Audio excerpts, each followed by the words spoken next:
অবৈধ দখলদার ইউনূস সরকার হটাও দেশ বাঁচাও এমন স্লোগানে মুখরিত সারা দেশ। একই সাথে দ্বিতীয়বার ক্ষমতায় ফিরে আসার আভাসও দিচ্ছে আওয়ামী লীগ।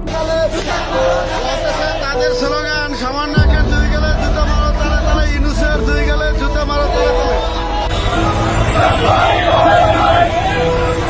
12 এপ্রিল রাতে সারা দেশে একযোগে মশাল মিছিল ও প্রতিবাদ কর্মসূচি পালন করেছে বাংলাদেশ আওয়ামী লীগ। দলের সর্বস্তরের নেতাকর্মী, ছাত্রলীগ, যুবলীগ সহ বিভিন্ন অঙ্গ ও সহযোগী সংগঠনের নেতাকর্মীরা এতে অংশ নেন।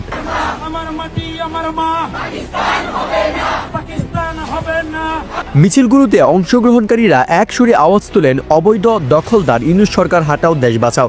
তারা অভিযোগ করেন, বর্তমান অন্তর্বর্তীকালীন সরকার জনগণের প্রতিনিধিত্ব করে না এবং এই সরকার দেশকে গভীর রাজনৈতিক অনিশ্চয়তার দিকে ঠেলে দিচ্ছে। আওয়ামী লীগের নেতাকর্মীদের আরও একটি বড় দাবি উঠে আসে বিক্ষোভ মিছিল থেকে। সাবেক প্রধানমন্ত্রী শেখ হাসিনাকে ভারত থেকে সম্মানের সাথে বাংলাদেশে ফিরিয়ে আনতে হবে এবং তার নেতৃত্বে দেশে একটি অবাধ, সুষ্ঠু ও গ্রহণযোগ্য নির্বাচনের আয়োজন করতে হবে। তাদের দাবি, জনগণের ভোটাধিকার নিশ্চিত করতে এবং দেশের উন্নয়নের ধারাবাহিকতা রক্ষায় শেখ হাসিনার নেতৃত্বই প্রধান সময়ের দাবি।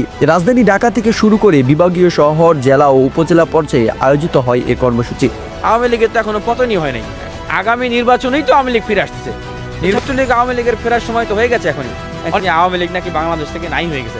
আওয়ামী লীগ নাই হয়ে গেছে, আমি চ্যালেঞ্জ করে বলতেছি যে আপনারা আওয়ামী লীগের ধর পাকড় এগুলো সবকিছু বন্ধ করে দেন।